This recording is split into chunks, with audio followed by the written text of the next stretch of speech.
지금 소개받은 홍성용이라고 합니다. 좀 떨리네요. 제가 책을 여러 번 썼는데 99년도에 사실은 그 영화적 건축이라는 책을 썼었습니다. 그때는 좀 건축의 대중화 뭐 이런 생각이 있어가지고 그 당시만 저는 그때 되게 걸렸는데 건축을 너무 모른다. 친밀하게 접근할 수 있는 방법이 뭘까해서 이제 영화라는 필터를 통해서 건축을 좀 설명하는 책을 썼었습니다.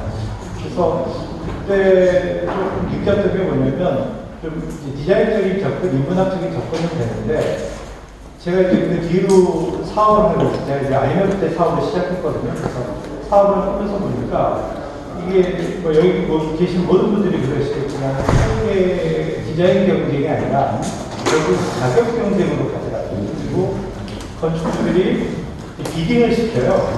근데 나중에 이렇게 자세히 보면 사실은 그 사람들이 저한테 오는 이유는 너 말고도 여러 있어 라고 얘기는 하지만 실제로는 그분들도 저를 필요로 했기 때문에 오는 거거든요. 그게 뭐냐면 솔루션을 우리는 제공하는 사람들이라는 겁니다. 근데 이제 건축사들은 솔루션을 분명히 우리가 제공을 함에 있어서도 굉장히 그 뭐라고 할까요? 가치를 인정받지 못하고 그냥 거의 준다고나 할까요? 그런 상황을 많이 발탁하면서 과연 이게 뭘까? 이거를 저들한테 좀 다르게 설명할 수 있는 방법이 뭘까?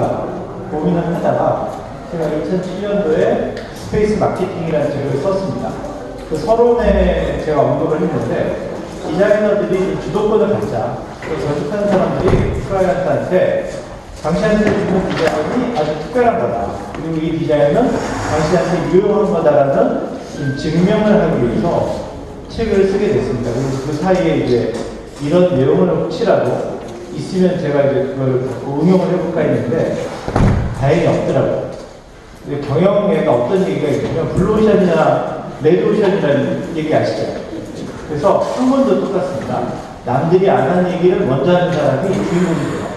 그래서 경제 쪽으로 이제 제가 1999년부터 이 아이템 이제 이런 책을 써야겠다라고 생각을 하고 쭉 준비를 했는데 계속 하면 할수록 공부를 더 하게 되더라고요. 그런데 경영책을 공부하다 보니까 여러분이 아는 모든 경제 논리들은 각 분야별로 이미 논문이 나와 있고 저자들이 있고 그 분야의 전문가들이 있어요. 예를 들면 경제론. 그럼 경제에 대한 유명한 그 교수님이 계시고 그분은 27살에 경제에 대한 포인트를 잡고 그것만 거의 30년을 집중해서 그 다음에 뭐 디자인 경영 그러면 디자인 경영이라는 것만 포인트를 잡고 집중해서 그 다음에 뭐 협상은 그러면 협상에 대해서만 각 분야별로 굉장히 세밀하게 돼 있었습니다. 다행인 건 마케팅도 뭐 예를 들면 마케팅에 필립 콘틀러라는 사람이 있는데 그 사람도 20대에 그 아이템을 잡은 거예요. 그래서 거의 70이 될 때 지금도 관련된 책을 쓰는데 개인 마케팅에서 지금 이제 국가 마케팅이라는 의미를 확장해 나가고 있습니다. 다행인 건 이제 제가 말씀드린 것처럼 건축은 없더라. 공간도 없고. 근데 이 시점에 뭐가 언급이 많이 됐었냐면은 스타벅스가 언급이 많이 됐었고요. 그 다음에 이제 빌바오의 구겐하임 미술관이 언급이 많이 됐었어요. 근데 제가 이제 인터넷이나 이런 거 자료를 찾아보니까 그냥 스타벅스 하나의 케이스로만 설명하고 분석하는 하버드 비즈니스 리뷰에서도 마찬가지예요. 스타벅스는 어떻다. 그래서 그 하나의 케이스만 갖고 언급을 했었고 빌바오 구겐하임도 마찬가지였습니다. 그런데 제가 아무래도 이제 건축을 하다 보니까 유사한 사례들이 쭉 보이더라고요. 그래서 유사한 사례들을 분석해보면 그 안에 뭐가 공통점이 있지 않을까. 그렇게 해서 나온 책이 스페이스 마케팅이었습니다. 그래서 2007년도에 우연히 이제 삼성경제연구소라는 우리나라 민간연구소 최대 건데 얘기하다가 내가 이런 책을 준비하고 있다고 했더니 삼성경제연구소에서는 사실은 외부 필진의 책을 내주는 출판사가 아니거든요. 자기네 연구보고서라든가 그런 것만 하는 회사인데 아이템을 듣고 이제 좀 독특하다. 자기네도 조사해본 없다. 그래서 삼성경제연구소에서 최초로 외부 필진의 책이기도 하고요. 또 하나는 건축사든지 건축가든지 이쪽 분야에서 특히 디자이너가 쓴 최초의 경제서적이에요. 경제교양서적이고요. 그리고 이 책을 쓰고 제가 거의 한 달에 한 2번씩 강연을 하다 보니까 이제 공공기관이나 국가기관에서도 강연할 기회가 있었습니다. 근데 그분들이 이제 질문이 뭐냐면, 자, 당신이 얘기하는 건 다 알겠는데, 그건 사업 공간에 대한 얘기고, 공적 공간에 대한 얘기는 없느냐. 그런 이제 질문을 받고, 그러면 이게 공적 공간에서는 어떻게 적용이 될 수 있을까라고 해서 이제 연구를 해서 만든 게 스페이스 마케팅 시티입니다. 참고로 이걸 중앙일보에서 냈는데요. 저 표지는 청계천이에요. 그때 이제 제가 역시 다르구나라고 느낀 게 뭐냐면, 중앙일보사에서 편집팀하고 협의를 하다가 저는 원래 표지를 런던이나 싱가포르를 좀 참고 싶어서 제안을 했었거든요. 그랬더니 중앙일보에서 건강하게 무조건 청계천을 해야 된다. 왜냐면 2009년도가 그 MB가 대통령을 해주었어요. 그래서 이왕이면은 우리도 한번 이 기회에 좀 전국적인 출판사가 되보자라고 해서 그 출판사 쪽에서 강력하게 주장해서 청계천을 표지로 내세웠는데 표지 흥행은 실패했습니다. 하지만 나름대로 그 스페이스 마케팅 시티는 당시에 이제 관이나 이런 데 많이 분류가 있었고요. 저 내용을 보시면 사실은 저기 2009년도에 쓴 책인데 최근에도 여전히 유용한 내용들이 많이 있습니다. 그래서 다 이제 책들이 절판이 돼서 없는데 도서관에 보시면 외국 건축사분들은 스페이스 마케팅보다 스페이스 마케팅 시티를 읽어보시길 저는 권해드립니다.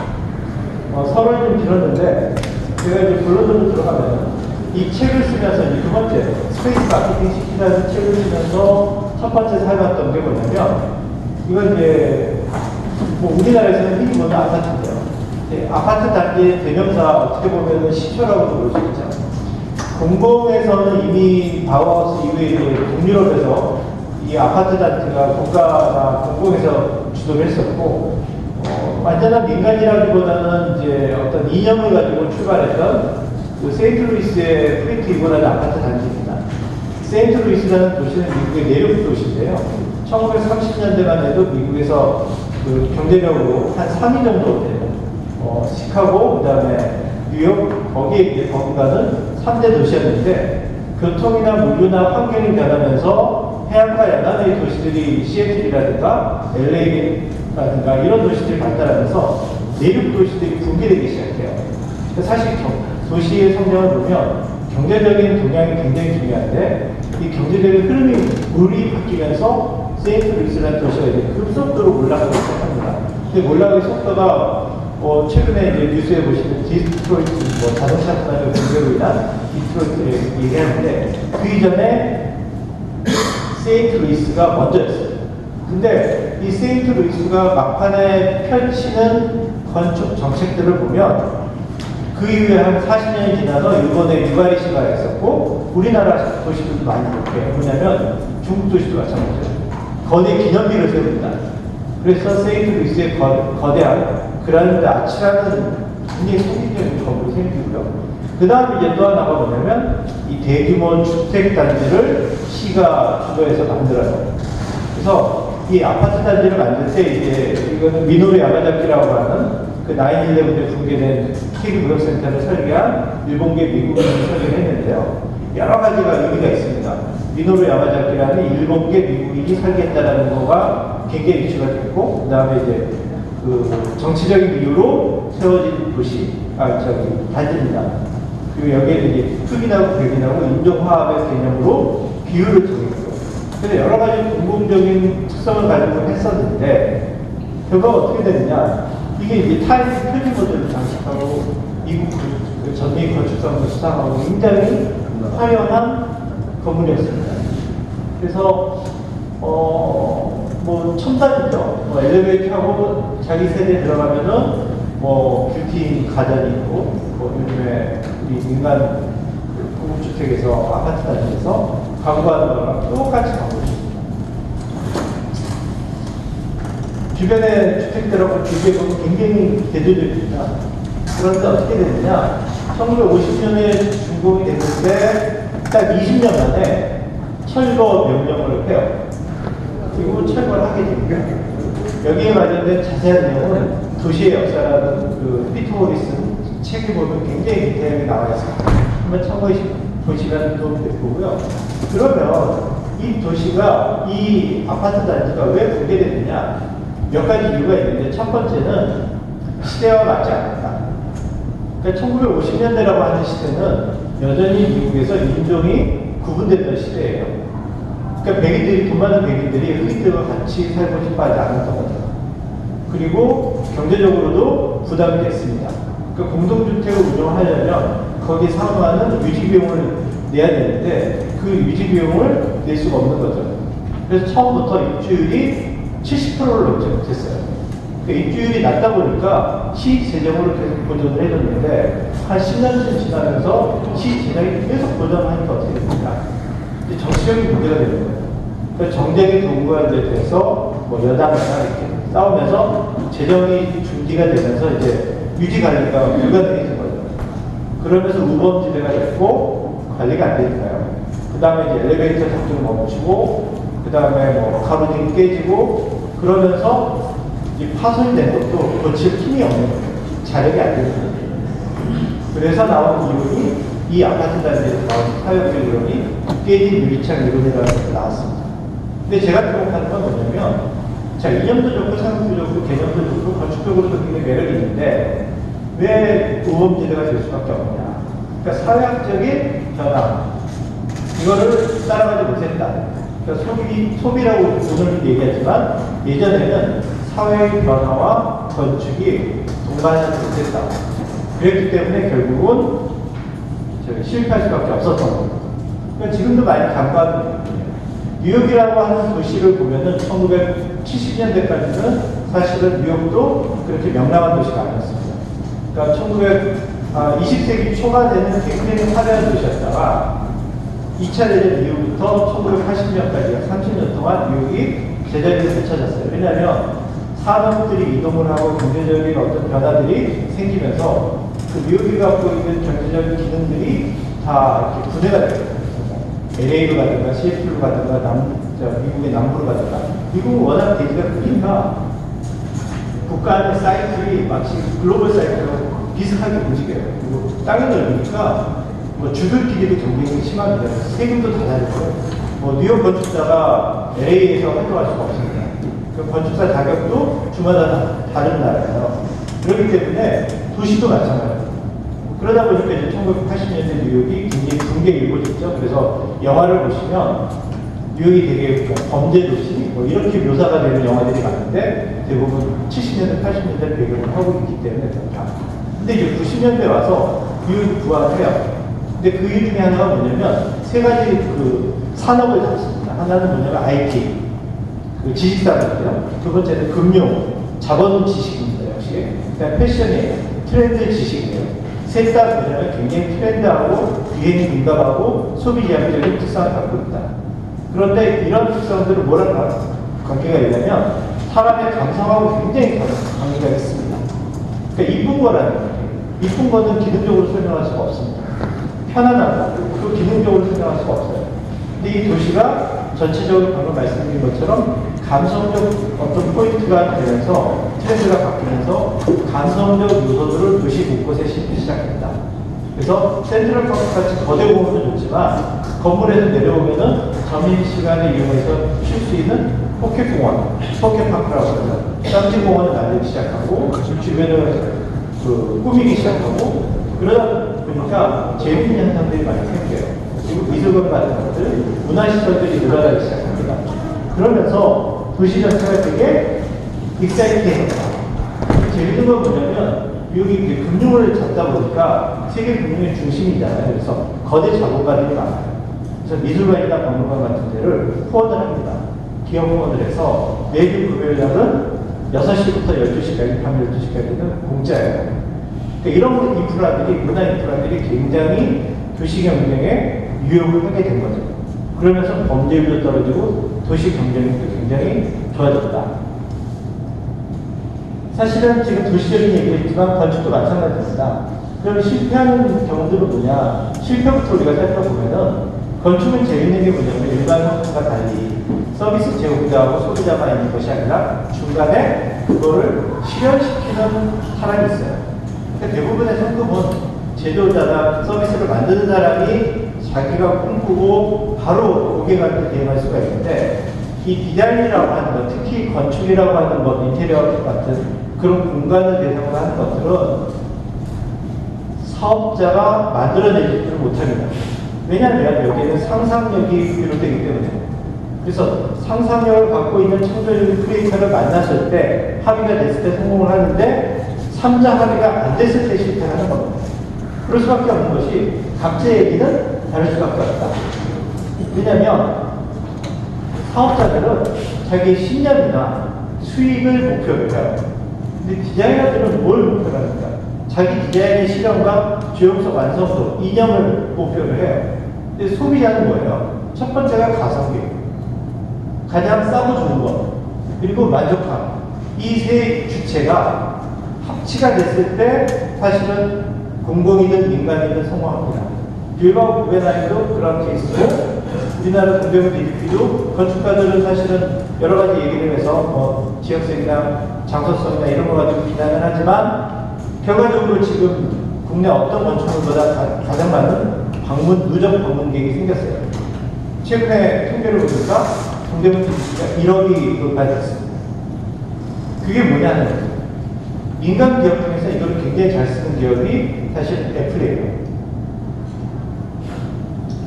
요거는 넘어가겠습니다.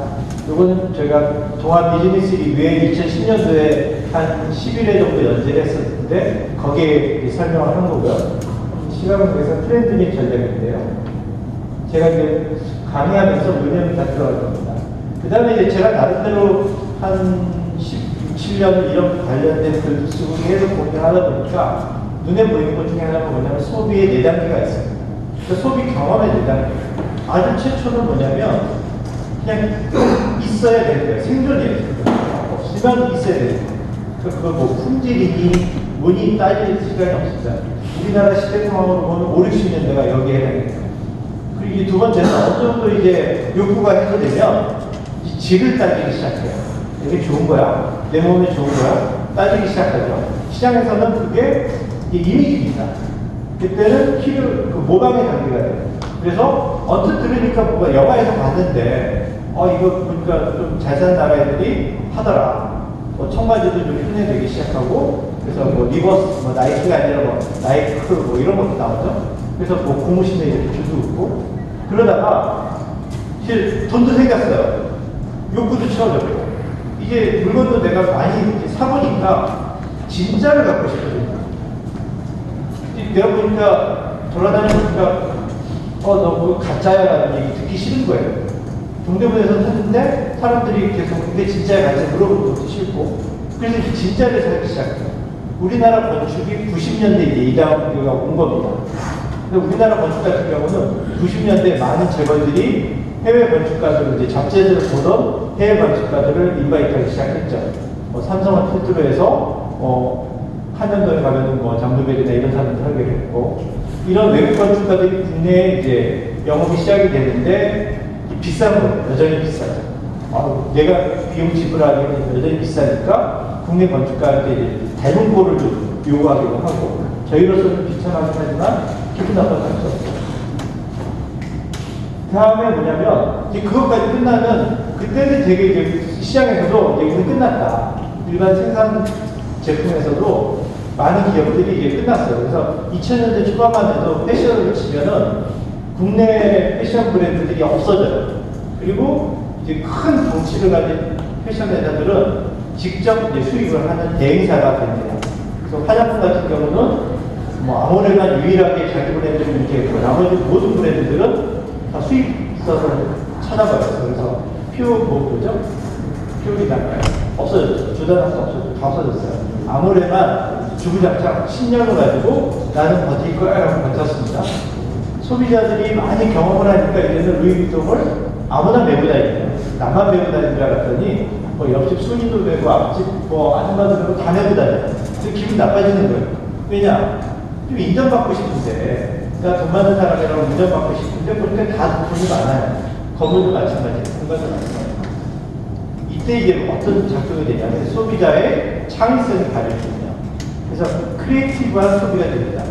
일본 같은 경우는 한 2000년대 와서 그렇게 됐고 유럽이나 미국도 비슷해요. 제가 자료를 쭉 보다 보니까 전 세계적으로 2000년에서 2010년 사이가 요 단계가 됐고 우리나라는 2010년도에 와서 이 단계가 됐습니다.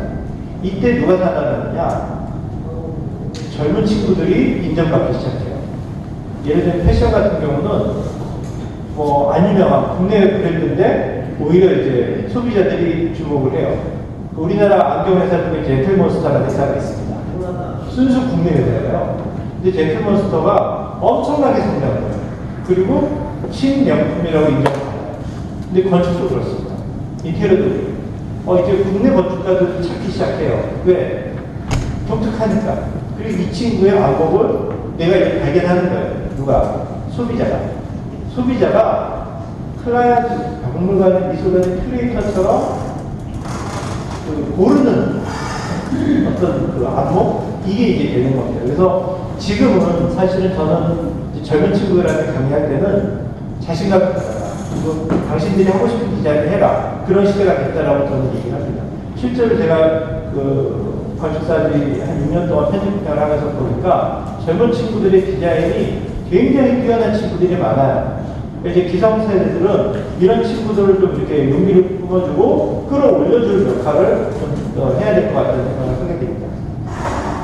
어쨌든 이런 과정을 좀 보다 보니까 분석, 일단 모든 것은 분석을 해야 되거든요. 그래서 분석을 하는데 건축에서 공간에서 이런 분석의 단계를 좀 일목요연하게 정리할 게 뭐가 있을까 분석을 하다가 경영학이라고 만든 건축을 치면은 루꼬르비 대장되는 구루가 있습니다. 피터 드러커라는 분이 계시는데 이분이 거의 100살 가까이 사시다가 돌아가셨는데 돌아가실 때까지 책을 쓰셨어요. 그래서 평생 쓴 책이 거의 뭐 어마어마한 양인데 이분이 경영을 학문의 단계로 만든 사람이에요. 그래서 경영 이 피터 드러커 학회라는 게 생길 정도입니다.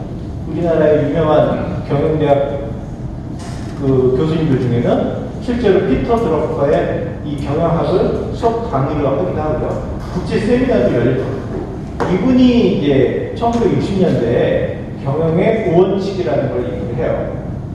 그런데 제가 이 5원칙을 잘 분석해보니까 공간하고 건축으로 다루니까 되더라고요. 첫 번째가 뭐냐면 피드백을 해라.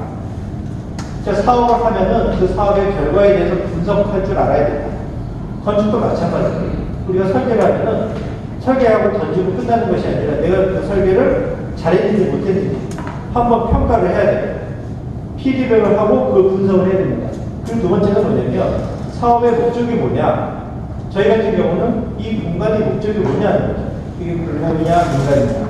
민간 같은 경우는 당신이 쓸 거냐 돈을 벌 거냐. 공공 같은 경우도 마찬가지입니다. 이 건축의 공간의 목적을 명확히 해야 됩니다. 세 번째는 누가 쓸 거냐 하는 거예요. 이 공간을 누가 이용할 거냐. 굉장히 중요한 포인트입니다. 네 번째는 그렇게 해서 얻어낸 가치가 뭐냐, 밸류가 뭐냐는 거예요. 그리고 다시 돌아가서 그 결과, 최종적인 사이클, 하나의 사이클이 완성됐을 때 아웃풋이 뭐냐는 거예요. 이게 계속 반복적으로 되돌리는 것처럼 되돌아가면 사업이 완성된다고 얘기하는데 제가 이걸 건축에 적용을 해보니 건축도 여전히 이 틀의 원칙에 유용하다라는 겁니다. 물론 이 분석에 굉장히 중요한 게 있습니다. 뭐냐면 여기 전통적인 오른쪽에 있는 사업 분석 해야 되고요. ROI 해야 됩니다. 다만 건축은 조금 일반 사업과 달리 항상 미래지향적인 부분이 있어요. 그래서 건축은 계획해서 완성될 때까지가 아무리 짧아도 1년, 길게는 4, 5년, 뭐 더 길게는 10년이 걸리거든요. 그 4, 5년, 2, 3년, 10년 사이에 뭐가 바뀌어요? 사회가 바뀌어요. 특히 우리나라는 굉장히 밀도가 높은 압축사회이기 때문에 서양이나 유럽이나 일본보다 더 빨리 바뀝니다. 그래서 문을 딱 오픈식을 했는데 계획했을 때와 완전히 달라질 수가 있다. 근데 이 부분은 우리 굉장히 예민하게 받아들여야 됩니다. 지금 이런 시점에 어떤 변화가 가능하게 된 것은 소비의 변화인데 그 중에서 가장 중요한 게 뭐냐면 경험에 대한 가치가 급상승하고 있다. 그러니까 이미 2000년서부터는 경험이 굉장히 중요해지고 있어요. 그러니까 실제 기능적인 거고 불편하고 안 불편하고가 아니라 어떤 감동을 줄 거냐. 굉장히 감성적인 부분이 강조가 되고 있습니다. 그래서 기능도 포기할 수 없지만 기능보다 더 포기할 수 없는 것은 감동을 줄 수 있는, 경험을 줄 수 있는, 또는 인식을 줄 수 있는 것이어야 됩니다. 제가 마지막 이 시리즈 세 번째로 낸 책이 하트마크인데 그 제목은 왜 하트마크를 지었냐면 어느 날 TV를 보다가 북한 사람이 노래를 하는데 심장이 꽂히면 어쩌고 저쩌고 그런 거예요. 사실은 가슴에 딱 박히면 우리가 머리로 기억하는 게 아니라 우리가 공부는 잘 안 이어지는데 좋은 경험한 것들은 확실하게 인식이 되거든요.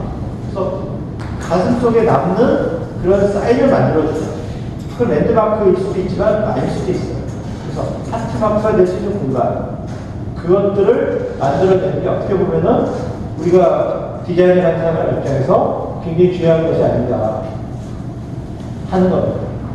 21세기 와서 제일 또 많이 듣는 얘기가 뭐냐면 이제 저희가 건축을 하면은 21세기 실물은 이제 죽었다.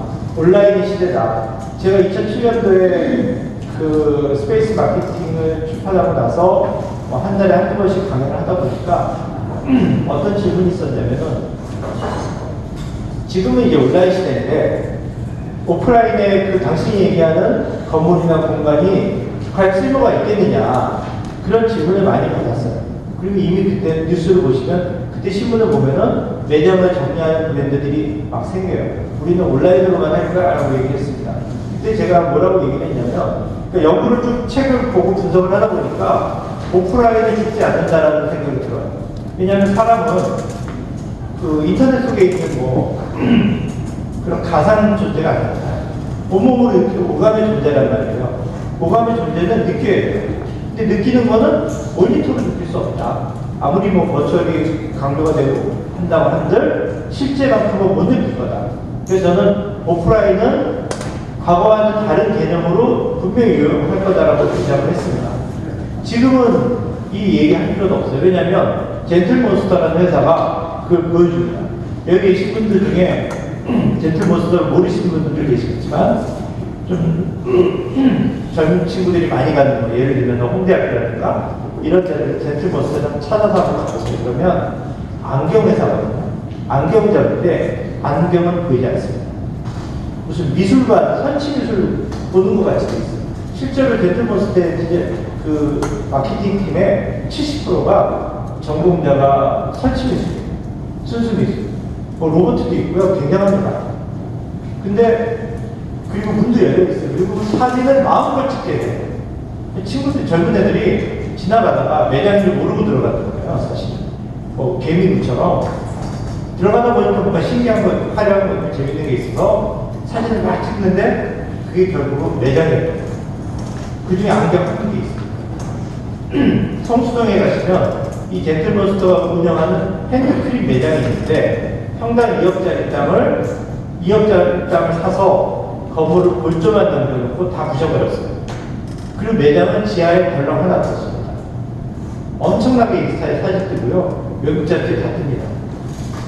기성 저간에도 얘네들 바보 아니냐 그러는데 매출이 나가요. 근데 그 기업 입장에서 뭘로 보느냐? 광고비로 보는 거예요. 연간 광고비를 몇십억을 쓰는데 이 정도 투자 못하는 그냥 하는 거예요. 그러니까 관점이 좀 우리랑 다른 거죠.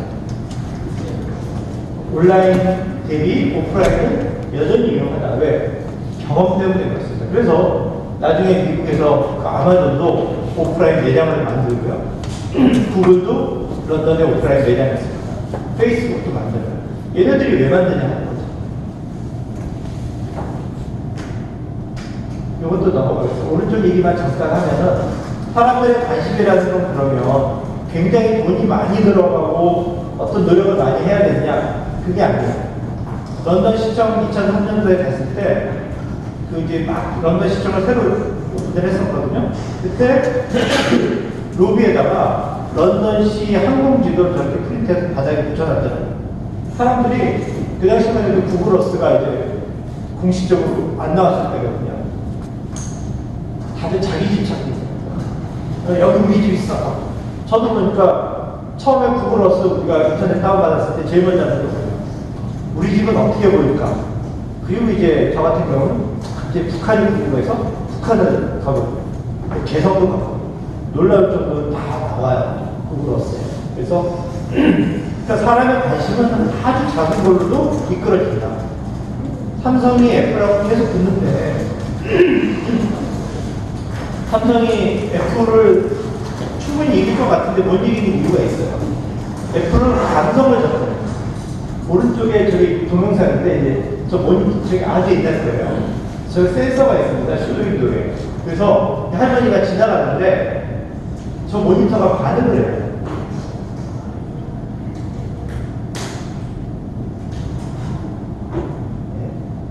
반응을 해서 그 다음에 이제 거기서 이게 뭐지 하고 이제 저렇게 움직입니다. 그러니까 사람은 아주 작은 거라도 나를 이끌어내면 나를 내 시선을 끌게 되면은 거기 집중하게 돼요. 일단 집중이 중요한 거예요. 주목을 갖는 게 중요해요. 거기서부터 관심이 생기거든요. 애플이라는 기업은 지난 15년 동안 트렌드나 디자인을 바꾼 적이 없어요. 그런데도 항상 소비자들이 어떻게 느껴요? 새 것 같죠. 애플 아이폰 처음 출시된 것부터 지금까지 쭉 펼쳐보면 디자인 변화가 별로 없어요.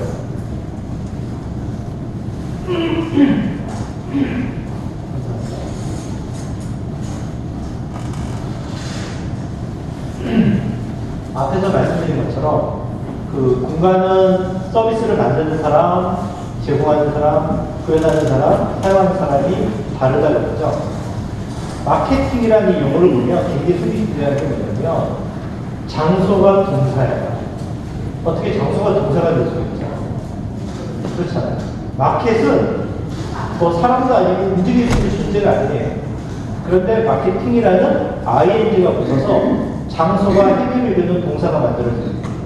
이 자체가 사실은 저는 공간 마케팅이라고 생각하는 거예요. 공간 자체가 움직이는 것. 여기에는 뭐냐면 관계입니다. 성공적인 그 마케팅 이론들을 보면 항상 포인트가 뭐냐면 관계를 잘 맺는, 그리고 이상적인 마케팅이 뭐냐면 분야와 혈연 관계처럼 이유가 필요 없는 거예요. 그냥 좋은 거예요. 그건 사실 감정이에요. 성공적인 공간은 감정의 관계를 맺어야 돼요. 도시 중에 보면 파리라는 도시가 그 전략을 굉장히 잘 써요. 실제로 도시 정책으로 쓰고 있습니다. 저는 그래서 분석을 해보니 이제 한마디로 요약을 했을 때 정체성이 제일 중요하다. 그래서 who are you라고 얘기를 해요. 그런데 이 단어 자체에 모든 게 있습니다. 뭘 할 거며, 어떻게 할 거며, 그 시점을 언제 할 거냐. 그리고 이성이 필요해요. 리서치가 필요하고, 그 다음에 실제해야 된다. 그리고 상대가 있어야 된다. 이제부터는 예시를, 케이스 스터디를 보여드릴게요. 제가 뉴욕에서 한 3개월 정도 살았었는데, 이 센트럴 중앙역을 제가 몇 번을 왔다 갔다 했는지 몰라요. 그러다가 거의 3개월째 깜짝 놀란 게 뭐냐면, 여기에 애플 매장이 있었습니다, 저기에. 간판이 없어요. 우리나라 뭐 같았으면 2층에다가 간판 붙여놓고 한 달 지났을 때 왜 손님이 안 오지 난리가 났을 거예요. 근데 애플을 제가 분석을 해보니 뭐 애플 쪽에서 하는 얘기가 아니고 제가 이제 분석을 해보니 여행을 다니면서 애플 스토어가 3가지 전략을 쓰고 있더라고요. 하나는 랜드마크 또는 이슈가 될 만큼 굉장히 혁신적인 디자인, 그런 디자인을 보여주던가, 아니면 히스토리가 있을 때, 역사가 있을 때는 철저하게 그 역사에 대한 존중을 해주는 거예요. 그래서 파리나 뭐 첼시나 이런 오래된 건물들을 가보면 오히려 건물을 복원에 가깝게 원형을 드러내요. 그리고 망가지고 있으면 오히려 고쳐요. 복원을 하는 거예요. 그래서 굉장히 그 역사성을, 문화적인 측면을 존중해 줍니다. 근데 이게 사실 운전 중에 애플이라는 브랜드 기업 가치를 어떻게 느끼게 되냐면은 얘는 되게 지적이네 하는 느낌을 만들어줘요. 두 번째는 확신입니다. 맨하탄에 있는 것도 그렇고 이건 사회에 있는 것도 그렇고요. 터키에 있는 거는 30m짜리 유리판이 쇼윈도우예요. 샤시가 없어요. 잘 보시면 다 유리입니다. 계단도 유리예요. 금속은 거의 없어요. 나중에 혹시라도 도쿄 가시면, 도쿄 애플 매장 가시면 계단에 들어오고 있어요. 그러니까 밀라노나 이런 데 가시면 애플 매장에서 계단이라든가 프레임을 잘 보시면 프레임이 없습니다. 다 유리로만 붙어 있어요. 사실은 굉장히 불가능에 가까운 거거든요. 터키 같은 경우에도 노마버스 가서 일했는데 평판이에요, 지금. 30m짜리 평판이 지붕이에요. 저희 건축을 하지만 그게 얼마나 어려운 거 알죠? 제가 2011년도에 여의도에 있는 현대캐피탈 증축 설계를 했었는데 정태현 사장이 애플 매장을 보고 우리도 그렇게 하고 싶다 그래서 저희가 조사를 했더니 어마어마하게 비싼 거예요. 그러니까 유리는 전부 뭐죠? 자동차 백판처럼 전열 유리를 써야 돼요. 그러니까 그 안에 전열선이 있어서 센서가 온도 반응을 해서 열을 가해야 되는데 독일제더라고요. 30에 30cm가 1,000만 원 정도 했어요. 결국 현대캐피탈이 못했습니다. 너무 비싸요. 이런 것도 보여줍니다. 하나는 이제 그 다음에 프로토타입인데 예를 들면은 샌프란시스코에 있는 뉴욕이 같은 건데 이건 제가 가본 건 아니고 그 인터넷에 다운받은 저 문을 보시면 저게 열려요. 그리고 저 조경을 해놨는데 실내에도 똑같은 빅퍼스로 조경을 해요. 여름에는 저렇게 열어놓거든요.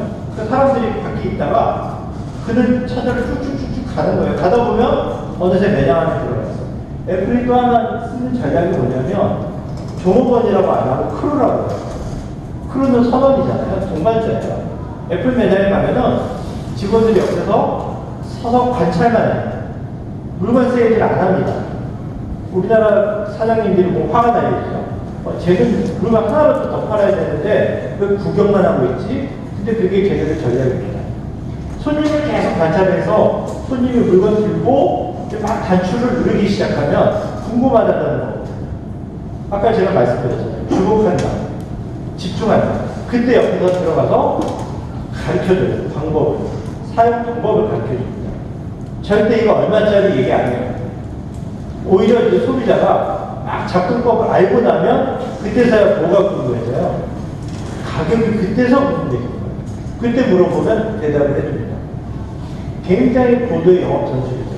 근데 그 과정에서 뭐가 형성되냐면 친밀감이 있어요. 그 친밀감은 돈으로 살 수가 없는 거예요. 그게 뭐예요? 관계입니다. 아까 마케팅에 얘기하는 제일 중요한 게 관계 맺기라고 했잖아요.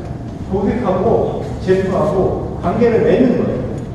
그거를 공간에서 쓰기 시작한 기업이 W호텔입니다. 지금 이제 W호텔이 너무 프랜차이즈가 돼서 안 되고 있지만 처음에 W호텔은 고객의 얼굴을 다 기억하래요.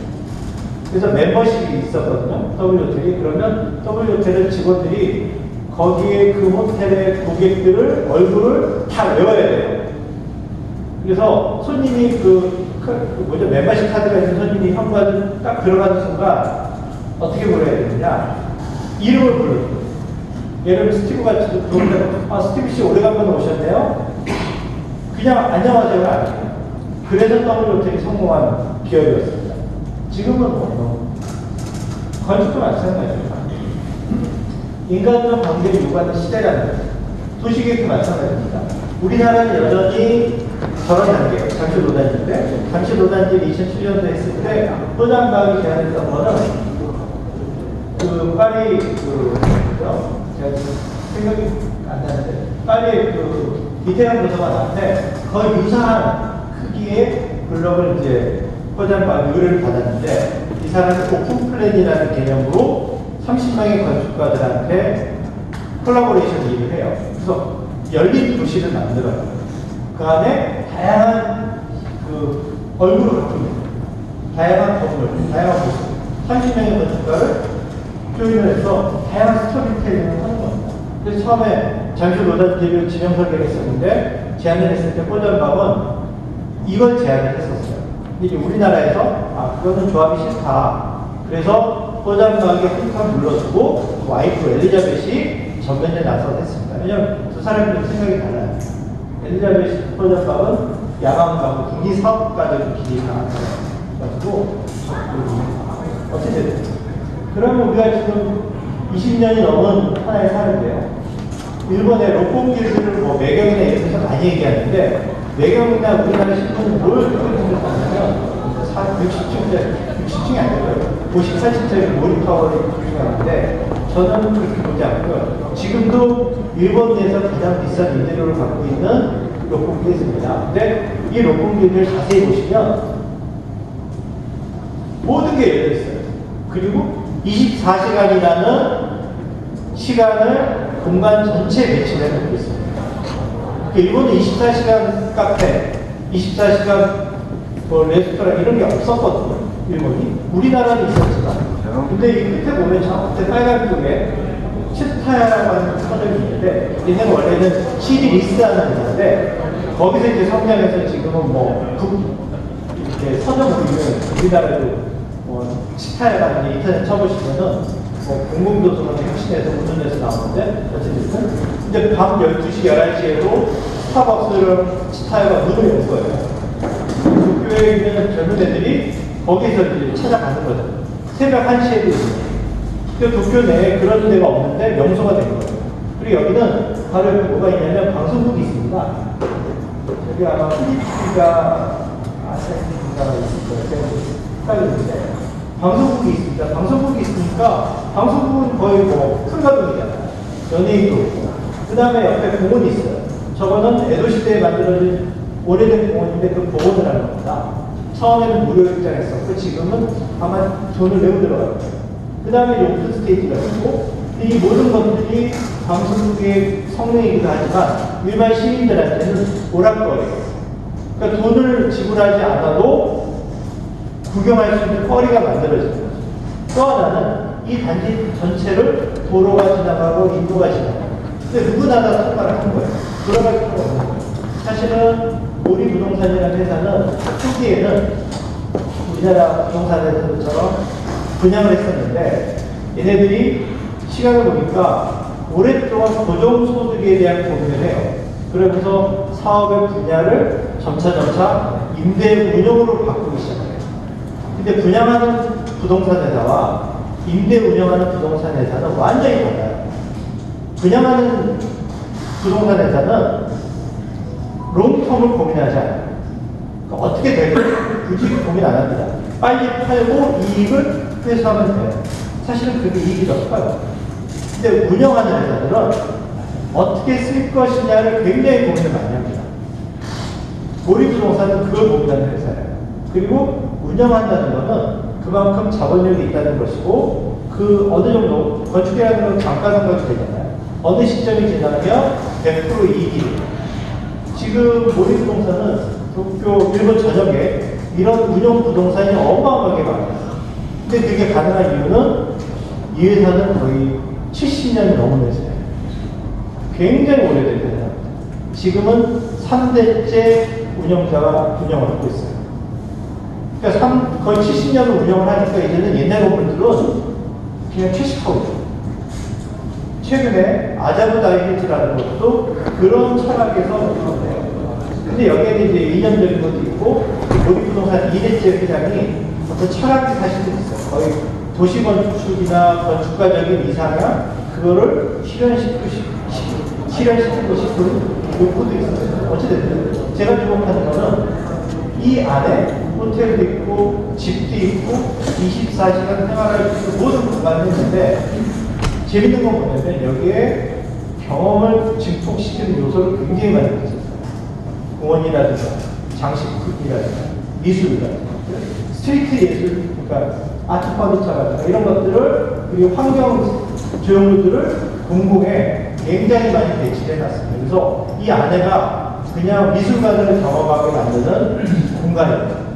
지금도 여전히 가장 고급, 가장 유명한 반대로 이제 공공이 주도를 한 록봉길드랑 굉장히 비슷한 빌바오 시내입니다. 여기에는 옆에 유명한 500년이 넘은 그 블럭 펜트리 마을이 있고요. 여기 이제 유럽에서 가장 오래된 시장도 있고, 뭐 아시겠지만 구겐하임 미술관이 있습니다. 구겐하임 미술관이 꽂혀가지고 시장이 막 돈을 추가로 늘어나다가 쫓겨났죠. 그리고 프랭크 게리는 제한된 영역보다 설계를 뭐 공유지까지 막 해버렸어요. 근데 그걸 얘네는 또 받아들이더라고요. 그래서 실제 설계 부지를 넘어선 그런 건축 계획인데 어쨌든 됐어요. 근데 문제는 뭐냐? 재밌는 건 뭐냐면 굉장히 논란도 많고 그랬는데 구겐하임이 입장에서 구겐하임이 사업 미술관이거든요. 사실은 성공했습니다. 유럽 덕분에 전 세계적인 그 탑 브랜드의 갤러리가 됐고요. 빌바오라는 도시도 구겐하임 덕분에 외국인들이 아는 도시가 됐고, 그래서 관광 비즈니스를 우리가 얘기를 하지만 사실은 컨벤션 비즈니스가 이 도시에서 생겼어요. 컨벤션 비즈니스가 훨씬 더 크거든요. 호텔도 만들어졌고, 그리고 이제 그런 게 구성이 되니까 금융 허브도 생겨요. 금융 비즈니스도 생기는 겁니다. 그리고 유학생들도 유치하는 다양한 기술적인 효과가 있고, 이런 것들이 서로 사다리처럼 서로 주거니 받거니 하면서 블록이 형성됩니다.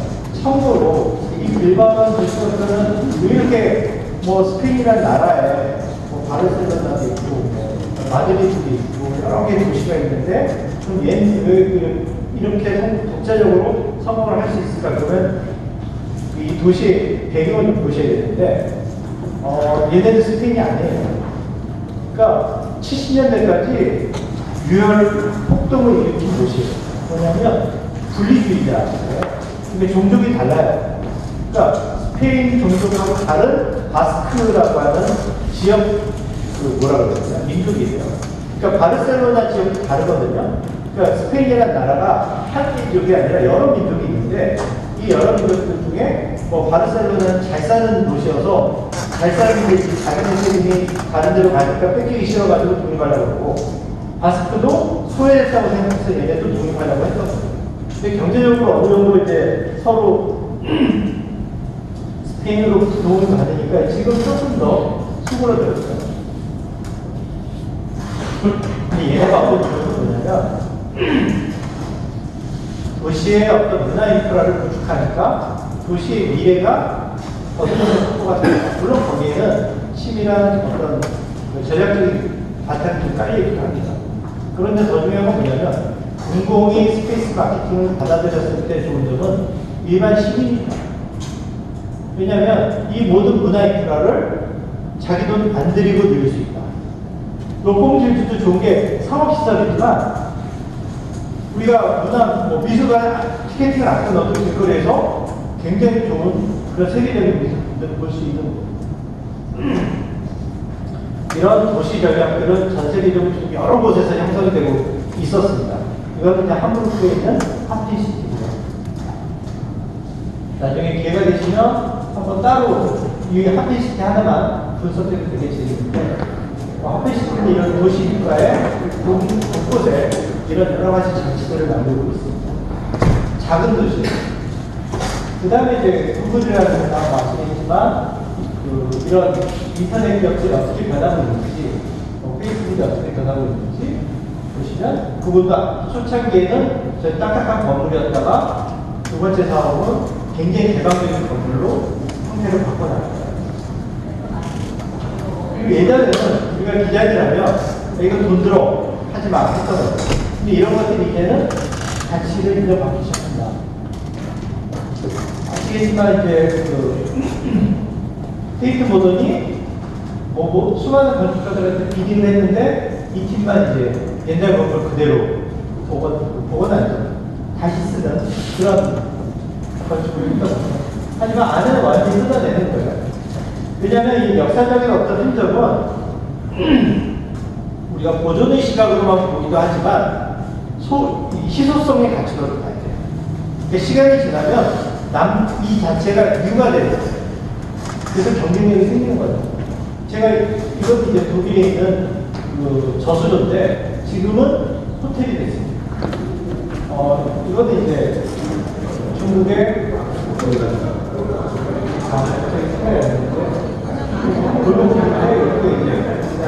익선동처럼 사실 익선동 전에 나타난 현상입니다. 중국 상해는 이미 2000년대 중반에 시 자체 창의산업 육성센터를 만들어요. 그래서 시내 곳곳에 이런 보존지구를 그냥 유물로서의 보존이 아니라 활용 아이템으로 허용을 해줬습니다. 그래서 제가 2009년도에 스페이스 마케팅 시티라는 책을 썼을 때 창의산업이 종사하는 인구가 2만 명이 넘어갔었어요. 그리고 상해시에만 한 60, 70개의 창의산업 타운이 형성됐습니다. 이거는 뭐냐면 스페이스 마케팅 강의를 할 때 그러면 우리가 이제 자, 당신의 이론도 다 알았는데 그 이론을 실무에 적용을 할 때 어떤 포인트를 해야 되느냐라고 했을 때 크리티컬 석세스 포인트라고 해서 제가 석세스 포인트라고 해서 잡아놓은 요소들이 있어서 개념의 요소, 디자인 요소, 행위 요소, 가치가 있고 브랜드를 만드는 게 궁극적으로 있어야 돼요. 하나의 아이콘을 만들어라. 근데 이 아이콘은 시각적인 아이콘도 있지만 신상적인, 심리적인 아이콘으로 형성이 되는 겁니다. 앞에서 얘기했던 걸 다시 반복해서 얘기하면은 사실은 마케팅은 커뮤니케이션이 잘 돼야 돼요. 그래서 제 강의도 나중에 여러분들한테 저 강의 잘 들었어요 라고 느낌을 주려면 제가 설명을 잘 했어야 됩니다. 만약에 여기 계신 건축사분들이 다 끝나고 났는데 말만 엄청 하고 남는 거 하나도 없어 그러면 저는 실패한 사람이고 말도 빠르고 내용도 많고 도움이 된대 그러면 저는 성공한 커뮤니케이터로서의 건축사입니다. 공공공간의 변화 의도되지 않는 것까지 사실은 빌바오가 이 구겐하임이 우리가 지금 아는 것처럼 빌바오 이펙트니 구겐하임 국가니 마케팅 국가에 나오는 이걸 알고 한 건 아니에요. 스토리를 보면 정치적으로 약간 이 시장이 보이니까 뭔가 세인트루이스의 그랜드 아치처럼 이슈를 만들려고 했던 거예요. 근데 이제 얻어걸린 게 대박을 친 거죠, 사실은. 그게 시대하고 그런데 시대하고 잘 맞는 게 있었지만은 사실은 선택했습니다. 그러니까 만약에 여기에 우리나라 아무리 회식한 건축가를 했다거나 아니면 굉장히 그냥 미니멀한 그런 건축가를 했으면 이슈가 아니었을 거예요. 워낙에 낯선 건축을 보여주는 배리였기 때문에 사실은 이슈가 된 겁니다. 그로 인해서 도시 전체가 바뀌었어요. 이것도 이제 의도되지 않은 거고요. 일본의 시오도메라는 지역은 도시재생, 우리나라는 도시재생을 옛날 보면 복원하는 걸로 도시재생을 알고 있지만 일본의 도시재생은 굉장히 커요, 범위가. 그러니까 마치츠프리처럼 골목길 구조도 있지만 블록 전체 몇 개 거대 블록을 뜯어 놓치는 것도 도시재생이에요. 그러니까 도시재생이 법이 계속 바뀌거든요. 99년도인가 2000년도, 99년도인가 98년도에 도의주민이라는 일본 수상이 아이템으로 잡은 게 도시재생입니다. 그래서 대전법이라는 걸 만들면서 일본은 98년도 이전에는 대규모 큰 쇼핑몰이나 마트를 오픈할 수 없었어요. 지역 상품들의 어떤 그러면서 이제 그걸 법을 바꾸면서 새로운 길을 하나 만들어주는 거예요.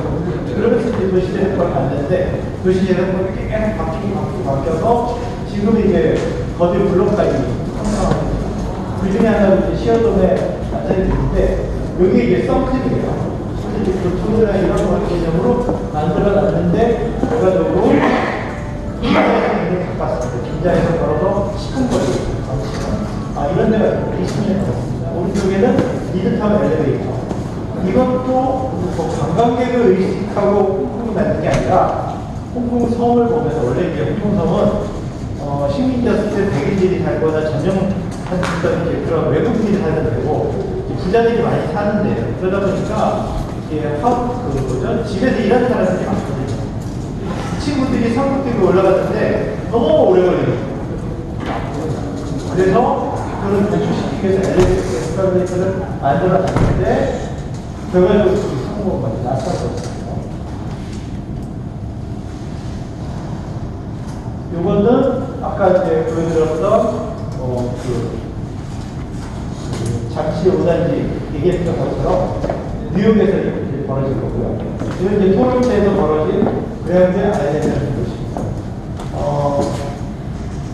여기는 이제 멜버른인데요. 멜버른은 이 도시 재생을, 도시의 경제적 활성화를 스트리트 카페라는 걸로 적용을 해서 이건 이제 우리나라 쇼핑몰도 최근에 와서는 이렇게 많이 하고 있어요. 제가 이제 참여해서 광주에 있는 그 엘리웨이라는 쇼핑몰, 제가 컨설팅 했었던 이거는 얼바인 재채 카트마크에 집중적으로 설명하고 있는 얼바인시의 주택 사업. 얼바인이라는 도시는 전체 하나의 기업이에요. 그래서 기업 이름이 도시 이름입니다. 앞에서 말했던 CSF처럼 단계가 있는데 주의 단계가 있고 호기심 단계가 있고 경험 있고 교감 있고 느낌을 전달해줘야 돼요. 그래서 다시 보기. 그래서 아까 그 5원칙을 조금 더 디테일하게 세분화하면은 이 10가지의 스텝이 있습니다. 뒤에는 그냥 좀 넘어가겠습니다. 이제 공공시설, 도서관이, 사실 도서관 자체로만 해도 제가 이제 여행을 하다 보니까 도서관이 그 지역 커뮤니티 90%. 그러니까 단순히 책 읽는 곳이 아니라 여러 기능을 하고 있어요. 디자인적으로도 굉장히 혁신적인 디자인이 많습니다. 도서관. 사실은 그 모든 게 브랜드예요. 그래서 브랜드라는 게 상업적으로 우리가 상표라는 얘기는 브랜드의 의미가 확장이 돼서 정치적인 의미까지 갖고 있습니다. 여기에는 정체성이 있고요. 압축된 사진이 있고 무용과 유형 느낌을 다 가지고 있습니다. 뒤로는 이제 제가 했던 과천에 있는 아이아이라는 이거는 이제 강동구 도청도 이런 개념에서 카페고요. 이거는 이제 제가 아이브 디자인 받은 그 우영미 씨라고 유명한 패션 디자이너 사업 길이가 이제 50m에 높이가 12m 정도 되는데 스케일이 좀 아무도 안 보는 이런 것이 내부에 일반적인 디자인을 좀 보여줍니다. 아까 말씀드렸던 온라인 기업들의 오프라인 전략들 이런 사례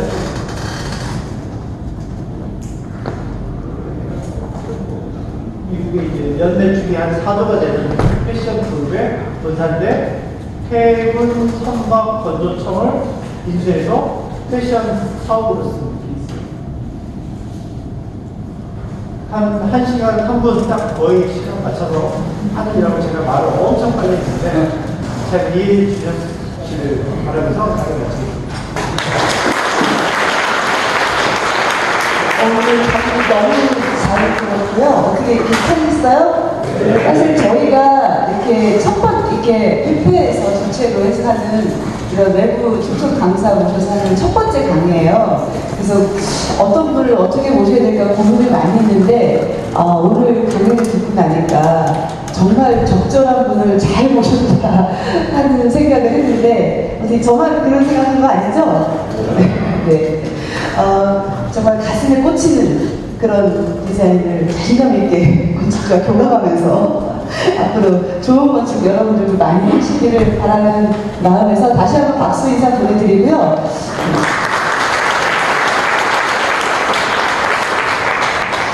오늘 강의 너무 감사해서 사실은 되게 귀한 분인데 저희들 위해서 이렇게 시간 내주시기 어려우신 분인데 이렇게 시간 내주시면 감사드리는 마음에 제가 직접 한 건 아니지만 우리 전 회장님께서 우리 협회의 시그니처죠. 네,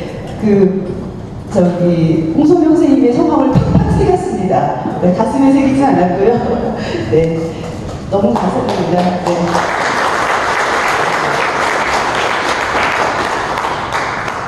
그럼 이것으로 어떻게 그 초청 강연회는 마무리하고 우리가 오늘 좀 준비된 내용이 많습니다. 그래서 잠깐 우리 신협 홍보 잠깐 듣고 브레이크 다운 하고 본회의를 시작하도록 하겠습니다.